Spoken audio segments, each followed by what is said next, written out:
बहुत से लोगों की दुश्मनी मोल ले रहा हूँ, एक तरह से आप ये समझिएगा। क्योंकि अ, आप जिस लेवल पर चीज़ों को देखते हैं, मैं थोड़ा सा उससे अलग देखने की कोशिश कर रहा हूँ। आपने देखा होगा कि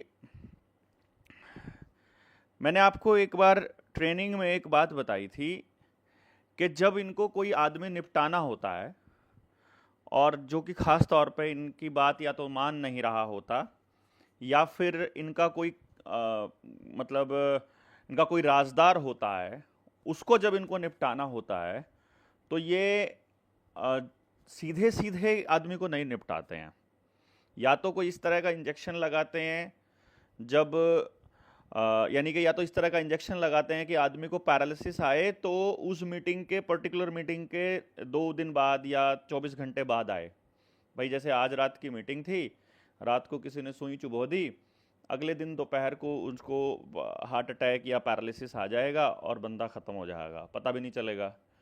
या फिर वो रोड रेस दिखाते हैं कि रोड पर किसी की गाड़ी टकराई, गुस्सा हुआ, गुस्सम गुस्सा होकर के उन्होंने लड़ाई करी और लड़ाई में गुंडे आ गए और उन्होंने चोट मार दी और इस तरह से चोट लग गई।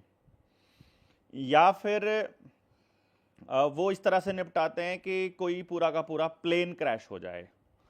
मतलब ये मैंने आपको उस ट्रेनिंग में बताई थी, क्योंकि अगर एक व्यक्ति को निपटाएंगे तो शक हो जाएगा कि यार इस आदमी को क्यों निपटाया है और इस आदमी को मतलब क्यों एक तरह से असैसिनेट किया गया है। क्या इसके पास कोई पुराना राज आपके पास है क्या, या इसके पास है, या कोई इसके पास कुछ ऐसा था जो कि अगर पोल खुल जाए तो खतरनाक हो सकता है। इसीलिए वो इस तरह के काम करते हैं कि पूरी की पूरा काफिला उड़े या पूरी गाड़ी उड़े, तो बहुत सारे लोग उसके साथ भी जाएं, कोई आतंकी हमला दिखा दिया जाए या प्लेन क्रैश दिखा दिया जाए, तो इस तरह की चीज़ें होती हैं। और मुझे सोचने पर मजबूर कर दिया इस पूरी की पूरी घटनाक्रम ने। जैसे ही प्लेन क्रैश हुआ तो मैंने कहा कि यार पायलट कोई नौसिखिया था क्या? पता चलता है कि नहीं, पायलट के पास तो 1100 घंटे उड़ाने का एक्सपीरियंस था। तो कोई नया भी नहीं था, कोई आतंकी घटना थी नहीं, सब कुछ सही था। तो क्या ये अपने आप से अचानक से ये एक्सीडेंट हो गया? तो मैं सोच रहा था कि ऐसा कैसे हो सकता है कि एक बिल्डिंग को जाकर के जहाज टकरा जाए। मतलब वो कह रहे हैं कि बिल्डिंग बीच में आ गई और जहाज उससे टकरा गया। बोइंग 787 के लेवल का जहाज है। अहमदाबाद में जो प्लेन क्रैश हुआ है, मेंटल हॉस्पिटल में जो मेघानी नगर में है, उस एरिया में जाकर के वो गिरा है। और टोटल लगभग 250 यात्री उसके अंदर हैं, 250 लोग हैं, यात्री ही 242 हैं, तो 8-10 लोग तो उसके अंदर क्रू मेंबर्स भी होंगे। मतलब ये हुआ कि उस पूरे जहाज में करीब 250 लोग हैं।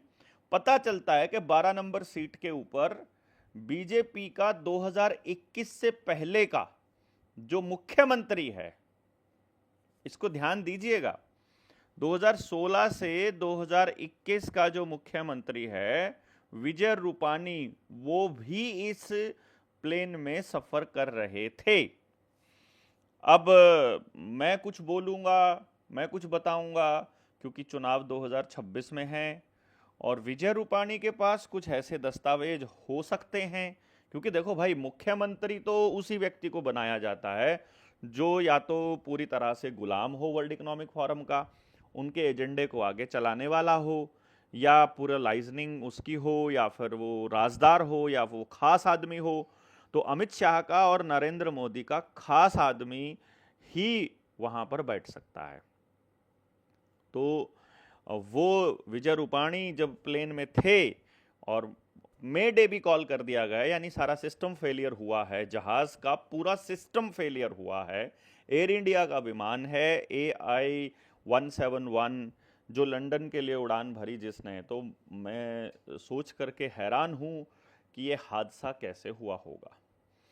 अब आप इसमें थोड़ा सा दिमाग लगाइएगा और खबरों के ऊपर यदि आपकी नज़र दौड़ाने की आपको आदत है या आप नज़रें दौड़ाएंगे तो आपको खबरें किस तरह की आएंगी, मैं आपको पहले से ही एक रूटीन बता देता हूं। क्योंकि जहाज़ जो अभी अभी हादसा हुआ है और हादसे के बाद में खबरें आती हैं। तो सबसे पहले तो वहाँ आसपास में सिक्योरिटी के मेजर्स को ध्यान में रखते हुए सारा का सारा एरिया सील कर दिया जाएगा और किसी की भी आना जाना जो है बंद कर दिया जाएगा। और किसी को ये नहीं बताया जाएगा कि कितने लोग मारे जा चुके हैं। 100 लोग मारे जा चुके हैं। मतलब सबसे पहली खबर आएगी कि किसी के हताहत होने की खबर अभी तक नहीं आई है, कोई पुष्टि अभी नहीं हुई है। फिर बताएंगे कि 15 लोगों के या 12 लोगों के या 5 लोगों के, मतलब थोड़े से आदमियों के मरने की खबरों की पुष्टि हुई है। फिर बताएंगे कि नहीं 50 लोगों की पुष्टि हुई है। फिर 70-80 लोगों के मरने की पुष्टि होगी। फिर 100 लोगों के मरने की पुष्टि होगी। फिर 150 लोगों के मरने की पुष्टि होगी। उनको अस्पताल पहुंचाया गया है, घायलों को, इस तरह की चीजें चलेंगी। पूरा दिन पूरा मीडिया इस तरह से हाइप क्रिएट कर देगा कि ये हादसा हुआ था और इसमें इतने लोगों के मरने की पुष्टि हो गई है। इतने लोगों के मरने की पुष्टि में उस आदमी के मरने की पुष्टि भी हो जाएगी जिसको इन्होंने निपटाना था। भाई देखो, कुछ लोगों को ऐसा लग सकता है कि यार ये आदमी हर चीज़ में कॉन्स्पिरेसी देख रहा है, यार ये आदमी हर चीज़ में एक हादसे को भी इस तरह की चीज़ें देख रहा है। भाई मैं आपको पहले बता रहा हूँ, आप इस चीज़ को कैसे ही भी समझिए, आप जो मर्जी समझिए दोस्तों, मैं आपसे बहस नहीं करूँगा, लेकिन क्योंकि मैं इस पूरे सिस्टम को समझता हूँ तो मुझे मालूम है कि ये काम कैसे करता है। आप सब लोगों से गुजारिश रहेगी कि आप खबरों का पोस्टमार्टम करते रहिए और देखिएगा, क्योंकि अमित शाह निकल चुका है, वो वहीं था, वो आसपास ही था, कहीं वडोदरा या वडनगर या कहीं ऐसी जगह पर वो था। वहाँ से वो अहमदाबाद के लिए निकल चुका है। कुछ ही देर में वो अहमदाबाद में होगा और वो पुष्टि करके नरेंद्र मोदी को बताएगा कि जिस काम के लिए हमने काम शुरू किया था वो काम हो चुका है। बाकी वो घायलों की स्थिति का भी जायज़ा लेगा, हादसे की भी जानकारी लेगा, घायलों से मिलने अस्पताल भी जाएगा, कोई काम बचा होगा तो उस काम को पूरा भी करेगा। मैं ये नहीं कह रहा हूँ कि कोई जिंदा बचा होगा तो उसको निपटा करके वो आएगा, मैं ऐसा बिल्कुल नहीं बोल रहा हूँ। कहीं आप लोग ये सोच रहे हो कि मैं किसी सरकार के आदमी के ऊपर आरोप लगा रहा हूँ कि इन लोगों ने विजय रूपाणी को निपटाने के लिए सब किया। मैं ऐसा बिल्कुल भी नहीं कर रहा हूँ, क्योंकि राष्ट्रीय सुरक्षा का मामला है। मैं ऐसी कोई बात बोलूँगा तो पुलिस वाले उठा करके ले जाएंगे, तो मैं ऐसी बात बोलूँगा तो लोग भी पागल कहेंगे और हो सकता है कि ये चीज़ झूठ भी निकले। तो इसलिए मैं ऐसी कोई बात आपके सामने नहीं कहूँगा जिससे कि क्रेडिबिलिटी अपनी ख़त्म हो, जिससे कि कोई बात अपनी इस तरह की निकल के आए। तो इसके दो कारण हो सकते हैं। अगर ये हादसा सचमुच हादसा हुआ है तो फिर तो भाई मतलब देखिए, फिर तो एक आम नागरिक होने के नाते हम सब लोगों का ये फ़र्ज़ है कि हम दुआ करें कि अधिक से अधिक लोग जो हैं वो सुरक्षित निकलें और जो घायल हैं उनको ज़रूरी जो है एक सहायता मिले, और जो मृत लोग हैं उनको मतलब उनको सहायता मिले, जितने भी उनके परिवार वालों को हिम्मत दे परमात्मा, उनकी आत्मा को शांति दे, कि इस दुख की घड़ी में उनको ये दर्द सहन करने की ताकत दे। साथ के साथ अब जब आप इंश्योरेंस नहीं करवाते होंगे फ़्लाइट्स में, तो अब आप इंश्योरेंस भी करवाने लग जाएंगे। एक दो हादसा करने के बाद में, एक दो चीज़ें होने के बाद ही तो आप लोग उसके लिए चलते हो ना। और जो नागरिक उड्डयन मंत्रालय है उसको भी अपने नए नियम बनाने में आसानी होगी कि अब से हादसों को ध्यान में रखते हुए अब तुमको ये सब भी करना पड़ेगा, साथ में ये वेरिफिकेशंस भी करानी पड़ेंगी, ये सब भी ज़रूरी है। ये यानी कि कुछ भी नया करने के लिए इस तरह की चीज़ें को इस्तेमाल करता है प्रशासन तंत्र। जो ताकतवर लोग हैं, जो अपनी ताकत का मुजाहरा करते हैं, जो अपनी ताकत को दिखाते रहते हैं, वो लोग इस्तेमाल करते हैं इस तरह के हादसों को नए कानून बनाने के लिए। ये हम पहले से बोलते आ रहे हैं। आप लोगों को एक अलग आवाज़ जो है मैं अब कह रहा हूँ, इस अलग आवाज़ का सम्मान इसलिए करना चाहिए कि एक तरह की बात सब कर रहे हैं, उससे अलग बात कहने की मैं हिम्मत कर पा रहा हूँ। मुझे नहीं मालूम कि ये बात कहाँ तक जाएगी और किस लेवल तक लोग समझेंगे, लेकिन मैं एक अलग पहलू आपके सामने रख रहा हूँ। ये झूठ भी हो सकता है, ये सच भी हो सकता है। अगर ये सच है तो ये सच बहुत भयानक है, और मैं दुआ करूँगा परमात्मा से कि ये झूठ निकले। लेकिन अभी तक के इस यात्रा में पिछले 5-6 साल से जो लोग जानते हैं, या पिछले 8-10 साल से जो लोग जानते हैं, या जो अभी पिछले 3-4 साल से लोग जानने लगे हैं, ऐसे मामलों में बहुत कम चांस रहता है कि मेरी बात गलत रही हो, और उसकी जानकारी लोगों तक हम लोग कोशिश करते हैं कि सही पहुंचाई जाए। हमारा मकसद समाज को गलत दिशा में लेकर जाने का बिल्कुल भी नहीं है, लेकिन तस्वीर के एक दूसरे पहलू को मैं आपके सामने रख रहा हूं। आप देखिएगा कि आप इसको कैसे रखते हैं। लेकिन मुझे इतना पता है कि राफेल की जानकारी रखने वाला एक भी व्यक्ति आज जिंदा नहीं है। जो जिंदा है वो राजनाथ सिंह है, वो इस टाइम पे रक्षा मंत्री है। सुषमा स्वराज भी चले गए, पानीकर जी थे जो गोवा के मुख्यमंत्री, उनको भी इसी तरह से, मतलब आप देखिएगा अस्पताल में भर्ती होने के महीने भीतर भी वो सब जो है इस संसार को अलविदा कह गए थे। और इसी तरह से विजय रूपाणी के साथ मिलकर के अहमदाबाद में क्या क्या किया था, अगर इसकी जानकारी आप निकाल लेंगे कि कितनी झुग्गी झोपड़ियाँ खाली करवाई थी, कितने लोगों के साथ क्या घपले में शामिल रहे थे, क्या क्या एक्टिविटीज़ रही थी, ठेके पर कितने लोग लगाए थे, तो शायद आप लोगों को इसके बारे में जानकारी मिल सके कि वो किस चीज़ के राजदार रहे होंगे नरेंद्र मोदी और अमित शाह के। बाकी इन लोगों की हिस्ट्री आप सबको पता है कि ये हर चुनाव से पहले कुछ ना कुछ इस तरह का काम करते हैं। तो हो सकता है कि आने वाले वक्त में गुजरात में जो विपक्ष है उसको मैनेज इस धमकी के साथ किया जाए, क्योंकि जब भी कोई नेता बाहर जाकर आता है, जैसे अभी चंद्रशेखर रावण विदेश जाकर आया है, आने के बाद उसके सुर अपने आप बदल जाएंगे। उसके सुर पहले वाले नहीं रहेंगे, उसके तेवर पहले वाले नहीं रहेंगे जैसे पहले रहे हैं।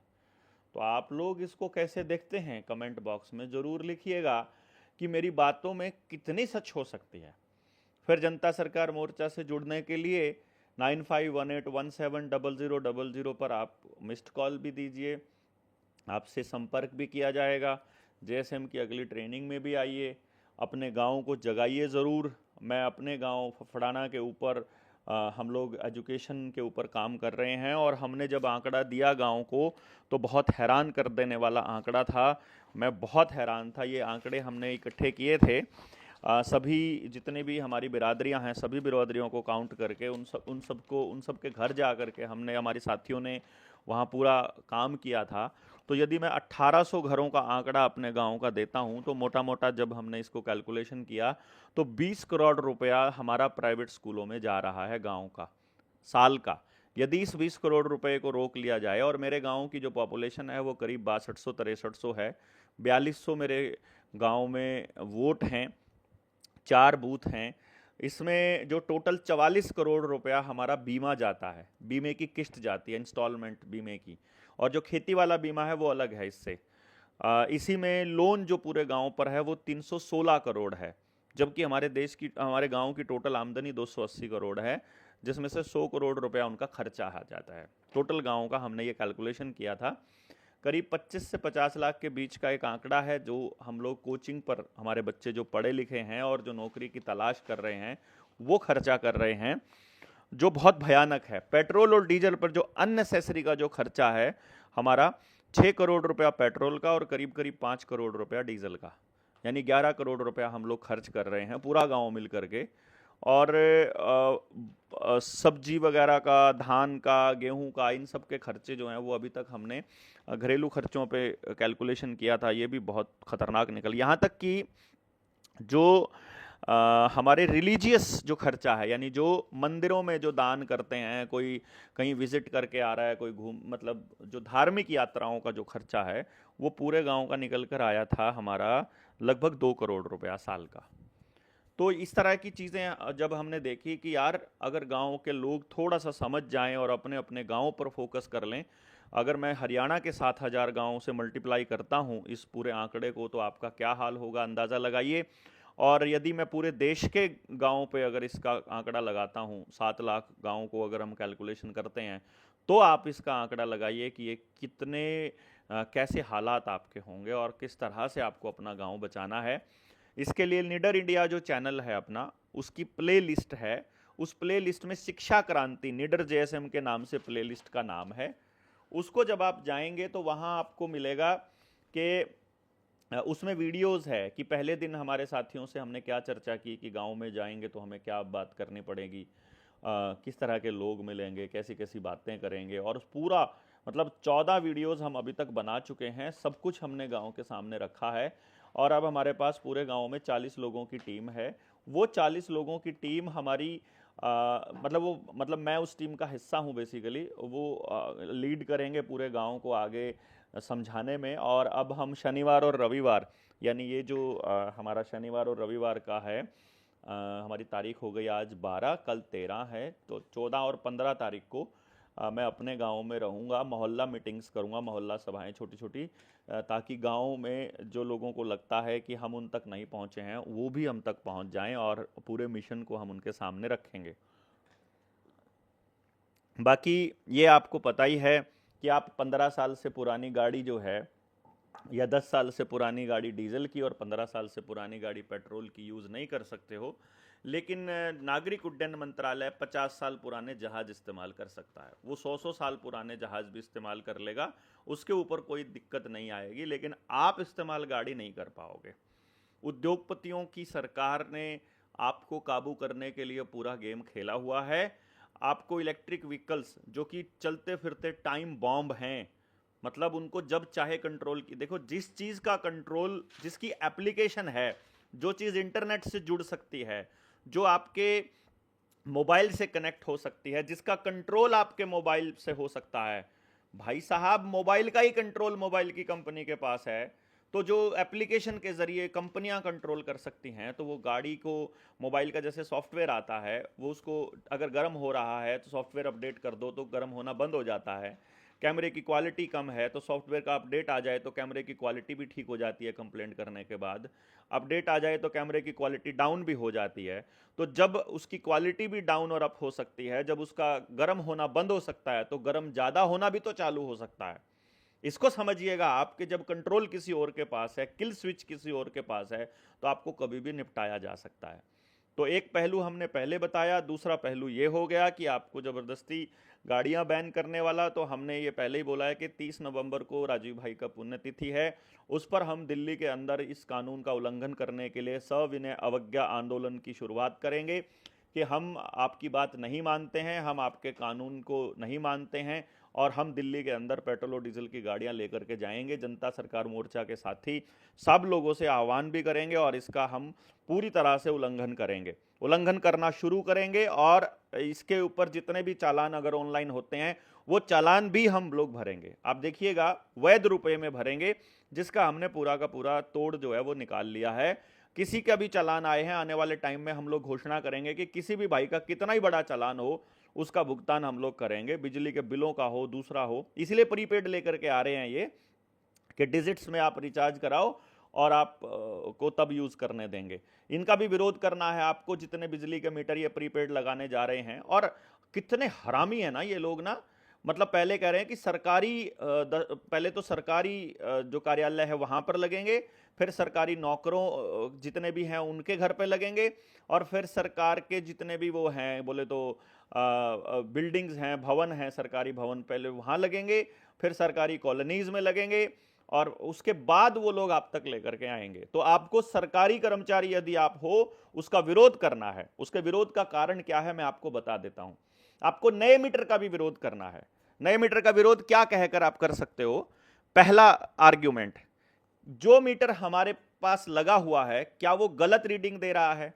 यदि वो गलत रीडिंग दे रहा है तो आज तक हमसे गलत रीडिंग से हमारे से बिल क्यों लिया गया? और यदि वो सही रीडिंग दे रहा है तो फिर नया रीडिंग की क्या जरूरत है? क्योंकि उसमें चिप लगी है और वो वहीं से कंट्रोल हो सकता है नंबर के हिसाब से, आधार कार्ड के साथ जुड़ा होने की वजह से। कि आप बात नहीं मानोगे तो आपका बिजली का कनेक्शन काटना आसान हो जाएगा। इसीलिए ये इस चिप वाले मीटर लेकर के आ रहे हैं। तो भाई आपको इसका, अपने कंट्रोल का, अपनी गुलामी का विरोध आपको करना पड़ेगा। और जब वो मीटर की रीडिंग ठीक दे रहे हैं तो फिर नए मीटर की जरूरत क्या है? ये एक बड़ा सवाल है। और उसका पेमेंट भी वो आपसे वसूल कर रहे हैं। कमाल की बात तो ये है, पहले वाले मीटर की भी ले ली और दूसरे की भी। दूसरा, सेम कंपनी के ही मीटर क्यों यूज किए जा रहे हैं, रिलायंस के ही क्यों यूज किए जा रहे हैं या अडानी के ही क्यों यूज किए जा रहे हैं, और सेम मतलब उसका उसका जो मैन्युफैक्चरिंग है वो किस तरह से मैनेज किया गया है, ये एक बड़ा सवाल है। बड़े घोटाले की तरफ लेकर के जा रहा है ये। और अंत में एक बार प्रीपेड हो गया ना, फिर तो आपने नहीं दिया तो बिजली नहीं आएगी, सिंपल। चाहे वो जितना मर्जी जुर्माना लगा दें, फिर आप कुछ नहीं कर पाएंगे। और बड़े लेवल पर इसका विरोध करना जरूरी है। तो दूसरा पहलू ये है जो मैं आपको बता रहा था कि इनका मीटर्स का विरोध करना बहुत ज़्यादा ज़रूरी है। गाड़ियों का जो इन्होंने आदेश पारित किया है, इसका भी, इलेक्ट्रिक व्हीकल्स के मैंडेट का भी, मैंडेट कोई भी हो, जबरदस्ती कोई भी हो, मतलब धक्केशाही किसी भी चीज़ की हो, हमें इसका विरोध करना पड़ेगा। अगर आप इसका विरोध नहीं करेंगे तो फिर बहुत महंगी कीमत आपके बच्चों को इसकी चुकानी पड़ेगी। तो एक पीढ़ी को तो संघर्ष करना ही पड़ेगा दोस्तों। वो पीढ़ी आपके वाली हो या आपकी अगली पीढ़ी हो, ये डिपेंड करता है। ऐसा ना हो कि आप फिर वैसा ही हालात पैदा कर दें कि जैसे पहली जागृति 1857 में आई थी, वो 1857 वाली क्रांति के बाद फिर 1947-90 साल में जाकर के देश आज़ाद हो। तो कहीं ऐसा ना हो कि आज अगर आप नहीं बोले और पूरे खड़े होकर विरोध नहीं किया तो 90 साल यानी अगली 2 पीढ़ियां आपकी गुलामी में ही गुजार दें। पूरे इतिहास को बदल देंगे तब तक, ये पूरे सिस्टम को बदल देंगे। किताबों से आपका रुझान वैसे ही कम हो चुका है, सब कुछ डिजिटलाइज कर चुके हैं, आप आर्टिफिशियल इंटेलिजेंस के ऊपर निर्भर हो चुके हो। आर्टिफिशियल इंटेलिजेंस से ही पूछते हो उसमें लिख करके कि किसके बारे में आपकी क्या राय है, तो आप उसी को सच्चाई मानने लग जाते हो। एक दिन साइबर अटैक आएगा और सारी जानकारियां धुल करके नई जानकारियां आ जाएंगी और नई पीढ़ी उसी को सच मानने लग जाएगी। क्योंकि एक बार आपने टीवी के ऊपर देखा राजा हरिश्चंद्र की फिल्म, आपको लगा यार बड़ी अच्छी बात है। फिर आपने देखी रामायण, फिर देखी महाभारत, फिर देखा कृष्णा, आपको लगा टीवी तो बहुत अच्छी चीज़ है, हर घर में होना ही चाहिए। फिर आपने देखा वो केबीसी, फिर आपने बच्चों को भी दिखाना चालू कर दिया। एक बार बच्चों को चस्का पड़ा और फिर अब आपके बच्चे छोड़ते नहीं हैं स्क्रीन को। ये इस तरह से आपको लपेट देंगे। पहले सारी की सारी सच्ची बातें दिखाते थे, अब सारी झूठ दिखाते हैं। जैसे एक आदमी आपका विश्वास ले लेता है ना कि वो पहले 50 रुपये मांगेगा, फिर कुछ दिनों बाद वापस कर देगा, फिर 500 मांगेगा, फिर 1000 मांगेगा, फिर 5000 मांगेगा, फिर 10,000 मांगेगा, और इस तरह करते करते एक दिन वो आपसे ये 100-200 लोगों से लाख लाख रुपए लेकर के, करोड़ों रुपया लेके भाग जाएगा। और इससे पूरे समाज में एक दूसरे का भरोसा टूटेगा। इसी तरह से वैक्सीन कंपनियों ने किया।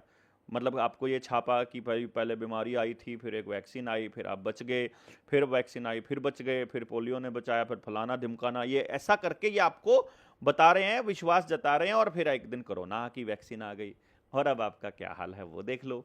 इसी तरह से सरकारों का है, वो आपको दिखाएंगे कुछ और, होगा कुछ और। जैसे छोटा बच्चा होता है ना, छोटे बच्चे के केस में क्या होता है कि हम उसको जब वो किसी चीज़ की जिद कर रहा होता है तो उसे हम, जैसे गिर गया वो, तो गिरने के बाद उसको चोट लग गई तो हम उल्टा धरती को ही पीटना चालू कर देते हैं कि ओए होए होए धरती में गड्ढा कर दिया, फर्श तोड़ दिया, देखो धरती को चोट लग गई, देखो जमीन को चोट लग गई, अरे ये देखो तुमने तो ये कर दिया। और बच्चा खुश हो जाता है कि धरती को चोट लग गई। या फिर आप वो ले गई कोकोले, ऐसा ऐसा कुछ एक्टिंग कर देते हो, और या किसी चीज़ को पीटने लग जाते हो तो बच्चे का ध्यान भटक जाता है। ये तीसरा पहलू मैं आपको इस एक्सीडेंट का बता रहा हूँ, जो यात्री विमान का जो एक्सीडेंट हुआ है, कि कुछ बड़ा घोटाला तो नहीं हो रहा है, कोई नया कानून तो पास करने की योजना नहीं कर रहे हैं, कोई नया नोटिफिकेशन तो जारी ना हो जाए इस दौरान कि आप लोगों के टीवी चैनल सारे के सारे इस हादसे की तरफ लगे हों, और इन्होंने पहले से कोई चीज़ बना रखी हो कि ऐसा कोई मौका आए कि देश में कोई दंगा हो जाए, कोई युद्ध की कोई घोषणा हो जाए, कोई बॉर्डर पे कुछ चल जाए, कुछ पाकिस्तान का कुछ हो जाए, अमेरिका कुछ हो जाए, कोई मैच जीत जाए। आपने देखा होगा ना, आरसीबी जीती, उसके लिए एक प्रोग्राम चल रहा था बेंगलोर में, शायद उसके लिए वो जश्न मना रहे थे वो लोग यात्रा का, जीतने के बाद का। और उसके बाद उसमें 11 लोगों की मौत हो गई। जो देश 22 लोगों की हत्या पर रो रहा था, पूरे पाकिस्तान को तबाह करने की बात कर रहा था, उन्होंने तो नहीं कहा कि भाई ये विराट कोहली की टीम को तबाह कर दो क्योंकि इनकी जीत के जश्न में 11 लोग मारे गए। जो धीरेन्द्र शास्त्री के भगदड़ के अंदर लोग मर गए थे, जो दूसरी भगदड़ों में, जो कुंभ में लोग मर गए थे, तो आपने तो कुंभ को बंद करने की बात नहीं कही, उसमें तो सैकड़ों लोग मरे थे ना। लेकिन आप क्योंकि आपको दूसरी जगह पर भटका दिया जाता है और आप भटक जाते हैं। इस तरह के खूब सारे घटनाक्रम आपके सामने होते हैं, और कहाँ कहाँ ऐसे घटनाक्रम हुए हैं। इसके पीछे आदिवासियों की ज़मीन को लूटा जा रहा है, उनको खदेड़ा जा रहा है, उनको नए मकान देने के लालच दे करके उनको जंगल से बेघर किया जा रहा है, हेल्थ के और एजुकेशन के नाम पर उनका घर उजाड़ा जा रहा है, और आदिवासियों को जो मालिक हैं इस देश के, उनको मतलब आंदोलन नहीं करने दिया जा रहा, उनको नक्सली बता करके गोलियों से भूना जा रहा है, और आपको फिर ऐसी ऐसी चीज़ों के अंदर उलझा देते हैं जिससे कि आपका ध्यान भटकता रहता है। तो ये बहुत ज़रूरी है दोस्तों।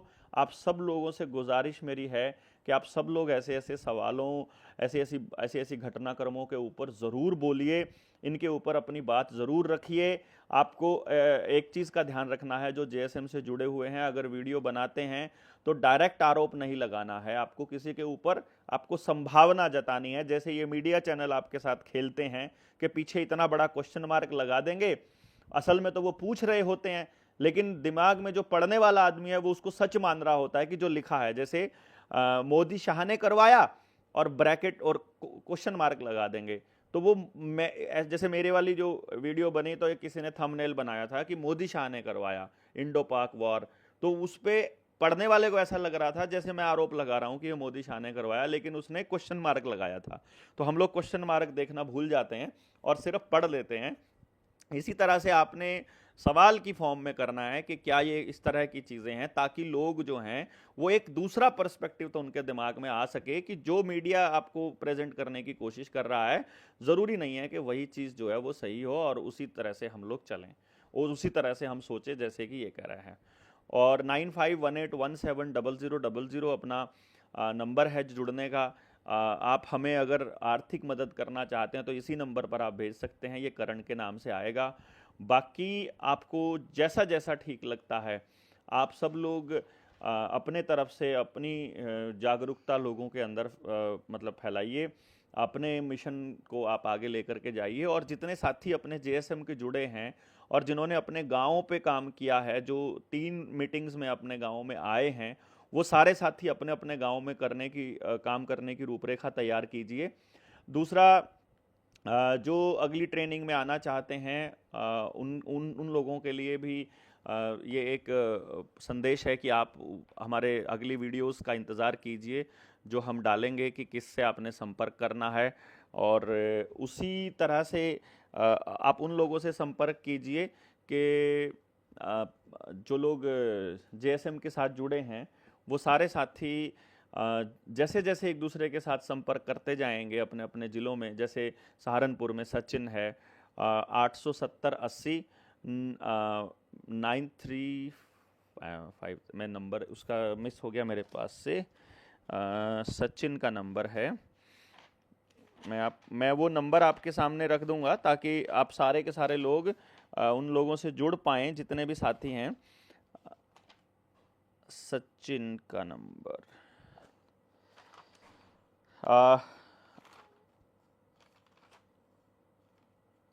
आप करण का नंबर नोट कर सकते हैं। सचिन का नंबर अपने पास नहीं है तो आप करण का नंबर नोट कर सकते हैं, मैं भूल गया, 937353 कुछ इस टाइप का।